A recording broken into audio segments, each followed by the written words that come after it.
This RV-era Mark III Honda HR-V is part of an HEV generation of efficient Honda SUVs, and here has been subtly updated. As before, it uses a self-charging full hybrid with a fiendishly clever powertrain, and there's a sophisticated interior that retains the brand's trademark magic folding seats. In short, there's lots to like here. A large number of HR-V owners buy another, and this updated third generation model aims to keep them loyal.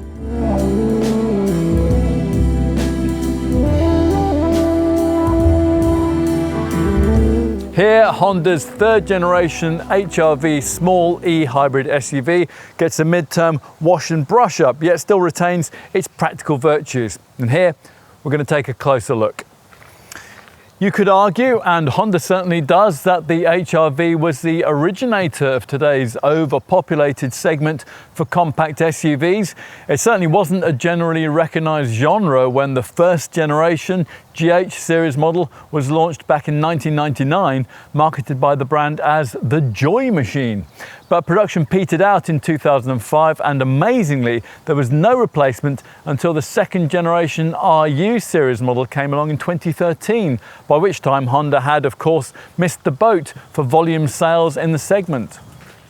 Second prize was to claw back some profit by positioning the HR-V as a slightly premium choice in the sector, and that was a task assigned to this third generation RV series design. This first arrived back in 2021.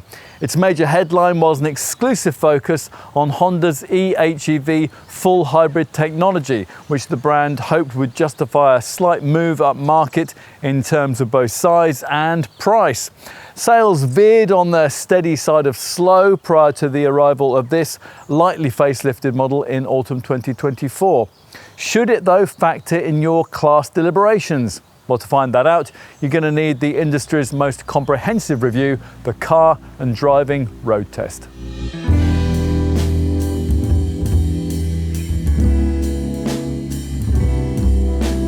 There are no mechanical or drivetrain changes as part of this update, which means that, as before, it's fairly clear right from the get-go that this is a car for pragmatism rather than for performance, although that doesn't mean that it can't be enjoyable in its own way.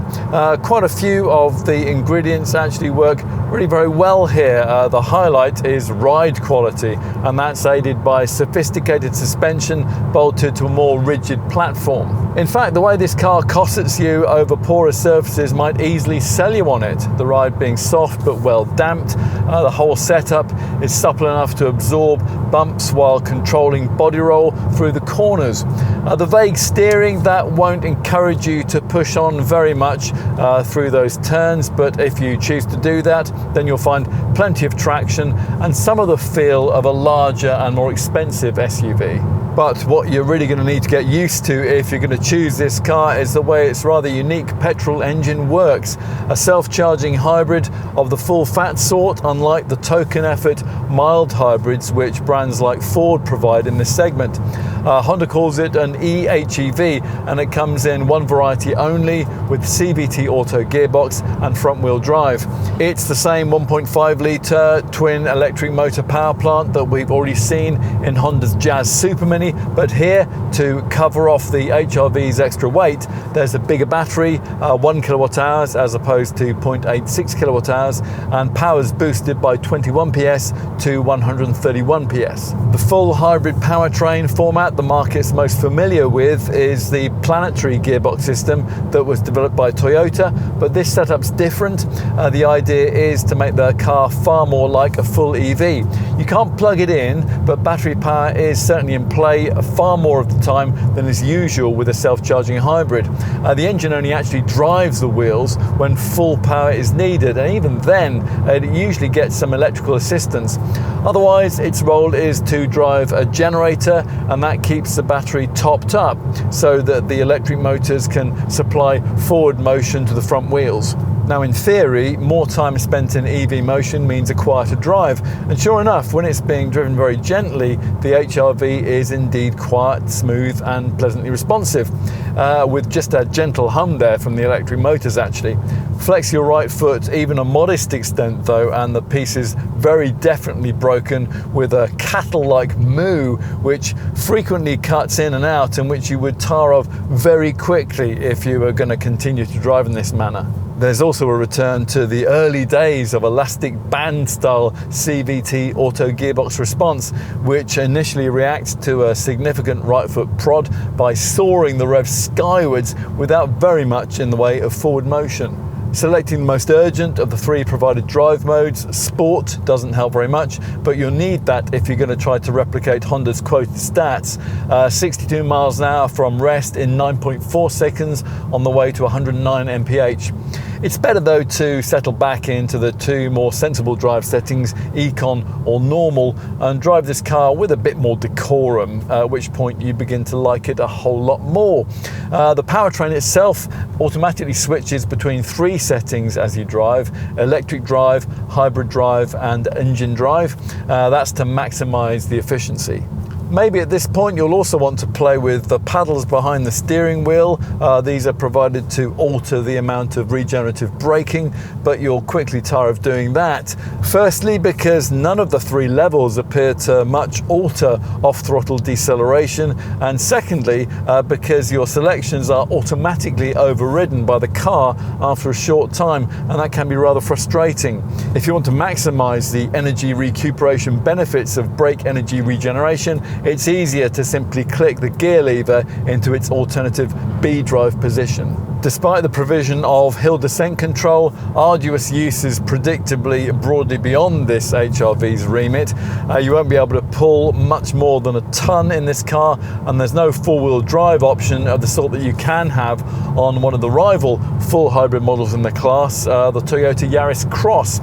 But that will really be no great loss to the typical customer demographic here, who, like this HR-V, will have no off-road aspirations at all.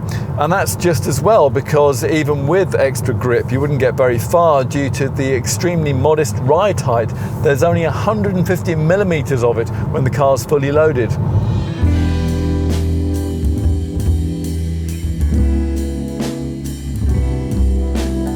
Mid-term visual updates don't come much more subtle than this one, but this RV Series HR-V really didn't need much cosmetic surgery. It remains very much a car of its moment, a crossover SUV which combines this genre's higher stance with a raked rear window and design details which are likely to appeal to many customers in the market for a smallish SUV that offers a reasonable combination of practicality and panache. As before, there's a rakish profile, a straight-edged shoulder line and large 18-inch wheels. Size-wise, this HR-V continues to occupy a slightly unique niche within the segment, a bit bigger than, say, a Toyota Yaris Cross or a Renault Captur hybrid, but not quite as big as hybrid versions of the Kia Niro and the Hyundai Kona. Bear that in mind when you're making your competitor comparisons, and also remember that the smart two-tone roof that we have here only comes with the priciest HR-V models. Most of the facelift changes are here at the front, which even an earlier owner might not pick up on without the original model parked alongside.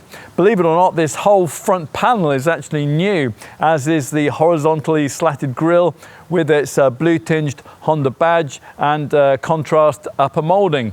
There are revised lower trim sections too, finished in high-gloss black, and smarter headlamp units, which feature revised internals and a more prominent DRL signature encased in a darker finish. At the rear, this full-width LED light bar now features a revised internal design. As before, as well as another blue-tinged Honda H badge, there's a subtle roof spoiler with a shark fin antenna just beyond, while lower down, black trim rises up to cover most of the rear bumper.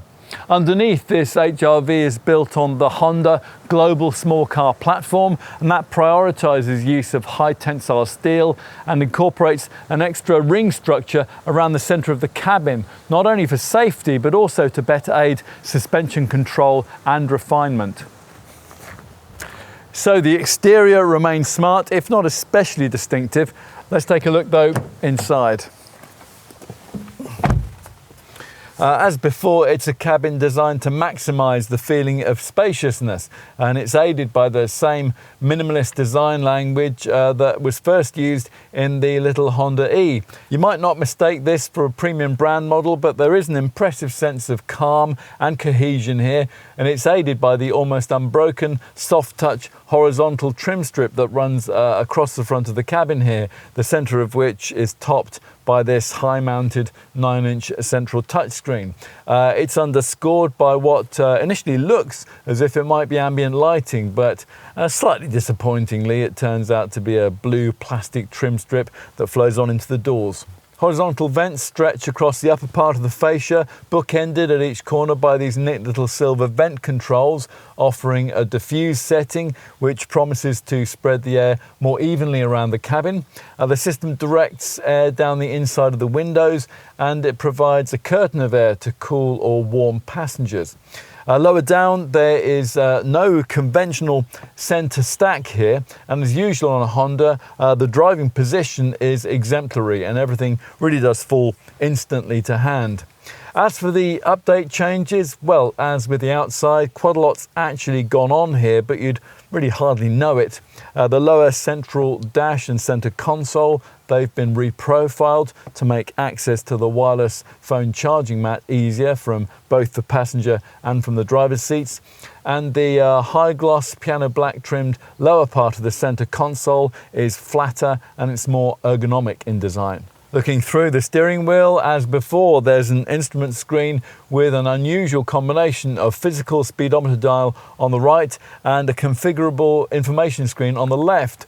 There are no configurable screen styles or GPS mapping options, just a whole list of ways that you can display information in the left-hand virtual dial. A power charge display, a power flow meter, and readings for range and speed.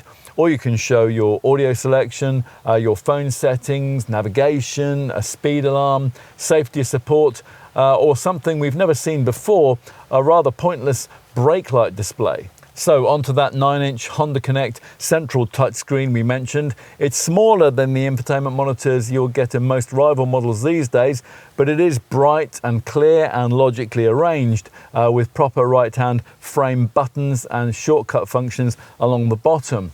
Navigation, Wi-Fi connectivity and wireless Apple CarPlay smartphone mirroring come included, and there's also the Honda Personal Assistant. This is a voice control system which can respond to multiple commands. For example, OK Honda, find me an Indian restaurant with Wi-Fi and free parking. You sit a little higher than you do in most compact crossovers, and that gives a more SUV-like view forward. That and the relatively slim A-pillars help your view at junctions, but the view rearwards, that's compromised a bit by the slightly shallow roofline, so you'll be glad of the standard parking sensors and the rear camera. There's plenty of height adjustment for the front seats here, but disappointingly there's no lumbar support. They do though recline to an almost completely flat position, and that makes it potentially possible for the front passenger to enjoy a nap on longer journeys. The wheel, that doesn't move as expansively, but a comfortable position is easy to find. Storage is okay, but it's far from class leading. There's a good sized glove box, but small door bins, plus there's a lidded bin between the seats behind a couple of cup holders. Oh, and a small oddments cubby by your right knee, presumably for non-valuables, because the lack of a lid here means things can fall out.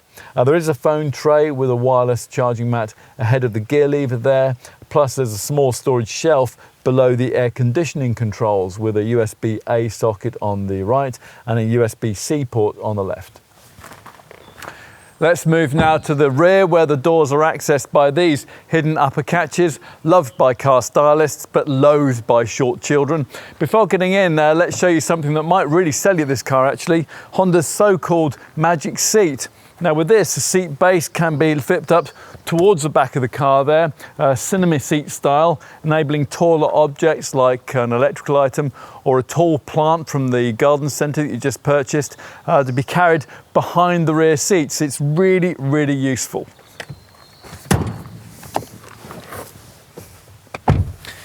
The downside of this mechanism though is that it means that the bench here can neither slide or recline. So it's just as well that there's a reasonable amount of legroom, and that's helped by a lot of space between the floor and the bottom of the front seats here.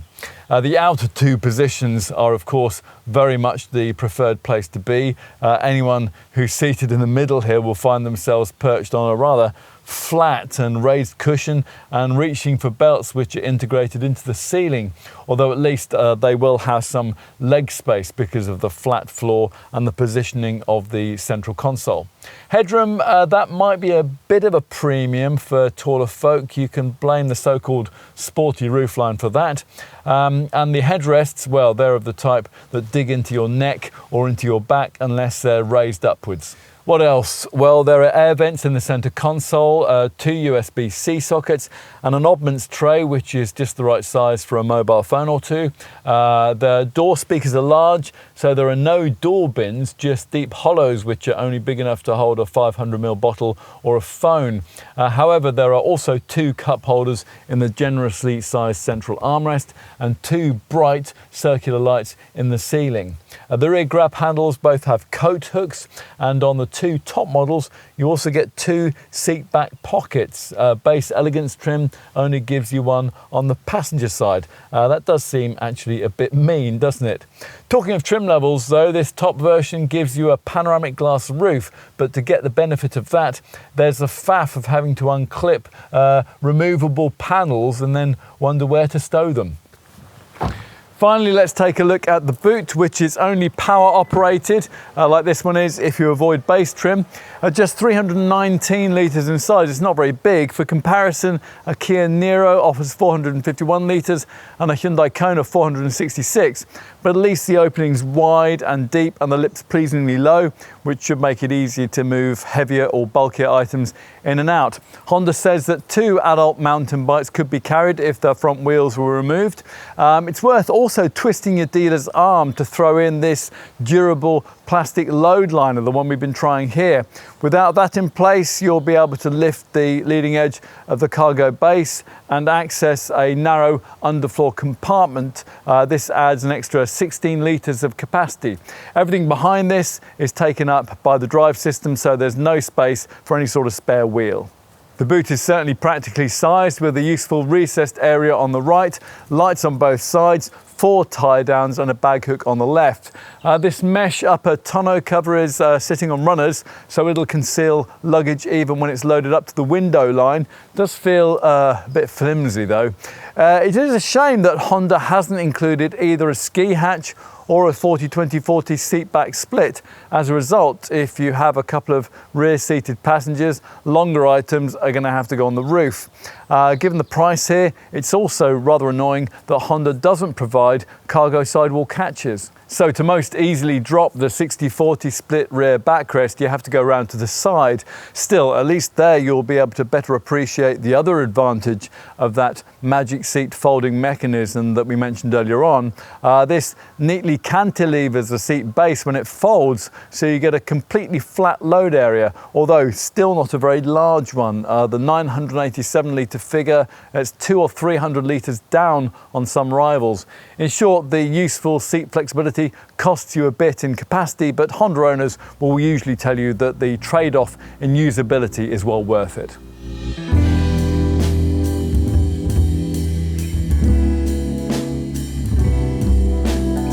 Prices have jumped, of course, since we tested the original version of this RV series, HR-V, back in 2021, from around £27,000, which was the then starting point, to around £31,500 upwards at the time of this test in spring 2025. That's for base elegance trim, which hardly anyone chooses. Nearly all HR-V customers select instead from one of the 3 advanced spec models. Mid-range advanced trim costs from around £34,000 as we filmed, with advanced style costing from just over £37,000, and this advanced style plus variant, the extra version added as part of the facelift, requiring around £38,000 from you.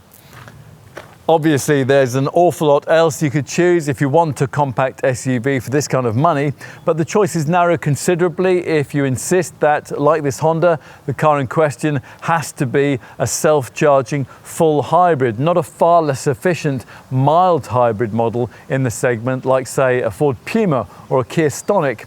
The Stellantis group, they blur the boundaries by providing an efficient 1.2 litre mild hybrid unit that can run on battery power for some of the time. So you might want to factor that into your deliberations, where it's fitted to cars like the Vauxhall Mokka, the Peugeot 2008 and the DS3.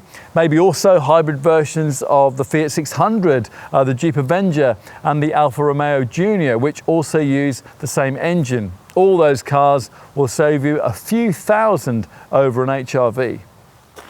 If you insist on having a proper full hybrid engine and a car of this sort, as Honda offers here, your options narrow to cars like hybrid versions of the Hyundai Kona and the Kia Niro, which are probably the closest matches to what this Honda's offering, and which will save you around £2,000 over HR-V prices. Or if you can cope with something a bit smaller, then you might want to consider Toyota's Yaris Cross and CHR, or a hybrid version of the Renault Captur or the Nissan Juke. Now, those last four rivals would save you more, but they're slightly smaller and less powerful cars, and they lack this HR-V's polished vibe.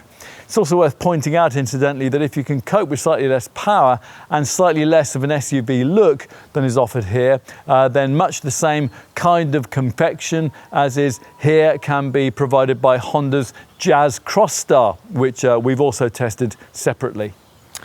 If, having considered all that, you decide it is an HR-V that you really want, then you're going to need to know just how generous Honda's been here with the standard spec. So let's take a look at that right now. As we said, the range kicks off with the Elegance trim level, which provides 18-inch alloy wheels, keyless entry and start, adaptive cruise control and a hill descent control system, which will help you out on steep slopes or low grip surfaces. You'll also get LED headlamps with high beam support. That's along with rear camera, front and rear parking sensors and auto headlamps and wipers. Inside the air-conditioned cabin, there are heated front seats, and it's nice to see that you don't have to pay any extra to get the fold-up rear magic seats either. Media stuff, that's taken care of by a 9-inch centre dash Honda Connect touchscreen. This offers Android Auto and also wireless Apple CarPlay smartphone mirroring. All HR-V customers get a year's subscription to the My Honda Plus smartphone app that aims to keep owners connected to their cars remotely. Moving up to the mid-range advanced version, which is expected to make up around 60% of sales, that adds a powered tailgate with hands-free operation, front LED fog lights, auto-tilting exterior mirrors and a glossier window garnish, while the windows can be closed and the mirrors folded using the key fob. There is also a much nicer feeling cabin with Honda's almost unique air diffusion system designed to spread the air more evenly around the interior, in concert with dual zone air conditioning, of course. The interior is more upmarket air that comes courtesy of silver decorative panels, upgraded synthetic leather and fabric upholstery, and also a leather gear selector. Plus, you also get a heated windscreen, there's a heated leather steering wheel, there's also an auto-dimming rear-view mirror and a 6-speaker audio system with front tweeters. Rear seat passengers gain 2 USB-A sockets, plus an additional storage pocket in the back of the driver's seat. Next up is Advanced Style trim, which gains a two-tone roof, a coloured grille logo, smoked rear LED taillights and roof rails. Plus you get LED cornering lights and contrast coloured mirrors. Inside, Advanced Style trim gives you a lighter cabin with lighter dash trimming, plus light grey synthetic leather and fabric upholstery. At this level, you also get a premium 10-speaker audio system, a multi-view camera setup, and a wireless phone charger too.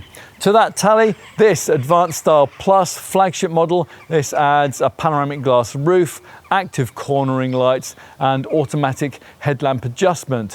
Whatever HR-V variant you choose, there is a really wide variety of accessories available, and there's a focus there on enhancing practicality. On to safety now. The HR-V is built around the same global small platform structure as the smaller Jazz, using much the same very strong ACE body structure. The letters stand for Advanced Compatibility Engineering. This uses a network of connected structural elements to distribute crash energy more evenly throughout the front of the vehicle in the event of an impact, and that reduces the forces transferred into the passenger compartment. As for camera safety kit, well, the brand has really upped its game here in recent years, and that's thanks to the Honda sensing technology, which with this generation model is operated by a wide view camera rather than a radar system. This provides just about everything you'll want. So forward collision warning with low speed braking and following systems, plus road departure mitigation and a traffic jam assist feature, which can pretty much drive this Honda for you in urban queues.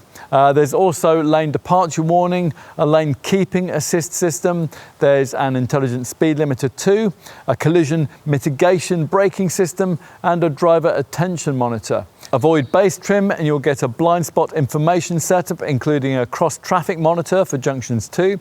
And there's also a wider portfolio of airbags than most competitors can offer, including rear, side and curtain bags, all linked of course to an e-call system.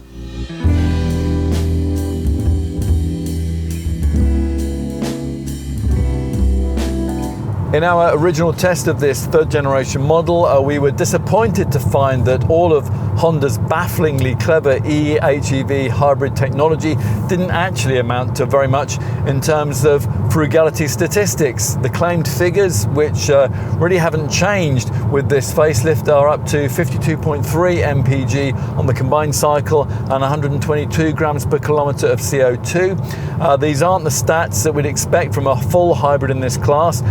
To give you an example of the segment standard here, Hyundai Kona hybrid, well, that manages up to 60.1 miles per gallon and 106 grams per kilometre. Instead, they replicate the figures you'd get from simplistic mild hybrid technology. They are almost identical to what you get from a mild hybrid Ford Puma, for example.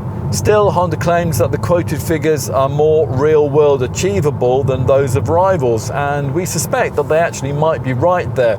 Both times we've tested this RV series design, we've found its frugality closer to the stated figures than is usually the case with cars of this kind. And to be fair here, it's not that far away from what you get from, for example, a Toyota Yaris Cross, which has significantly less power. Obviously, you'll need to regularly engage the selectable Econ Drive mode to get near the stated stats and to reach close to the theoretical 460-mile range figure possible from the 40-litre fuel tank. You'll also need to maximise regenerative braking, either via the steering wheel paddles here or by engaging the gear stick's B drive position. Plus, you'll have to keep an eye on the instrument binnacle's selectable power charge meter. You'll have to keep the readout in the green charge zone or in the lower part of the blue power section. There is additionally a power flow graphic that shows at any time what's being powered by what. What else? Well, the 3-year, 90,000 mile warranty is better than the package you'll get from a lot of competitors. In addition, surface corrosion is covered for 3 years, exhaust corrosion for 5 years, chassis corrosion, that's covered for 10 years, and structural corrosion, well, that's covered for 12 years. Honda rightfully has a very good reputation for reliability, particularly with models built in Japan like this HR-V. The brand makes it possible to budget ahead for your scheduled maintenance. They have a fixed price scheme which is called 5, and that covers servicing for a total of 5 years. It also adds an extra 2 years of maintenance, an extended warranty for that period, and roadside assistance breakdown cover if the worst happens. This can also be transferred, incidentally, to a new owner if you sell the car before the service plan's expired. On to insurance. Well, you'll need to set aside more to insure this Honda than you would to insure its key rivals. The insurance group ratings for the HR-V are between 30 and 31. Residual values, though, are expected to be usefully better than many other small SUV segment rivals. Residual value experts CAP reckon that after the standard 3 years and 36,000 mile period, this HR-V will still be worth 59% of its original value, which is better than the segment average of between 45 and 50%. That's a really good result for Honda.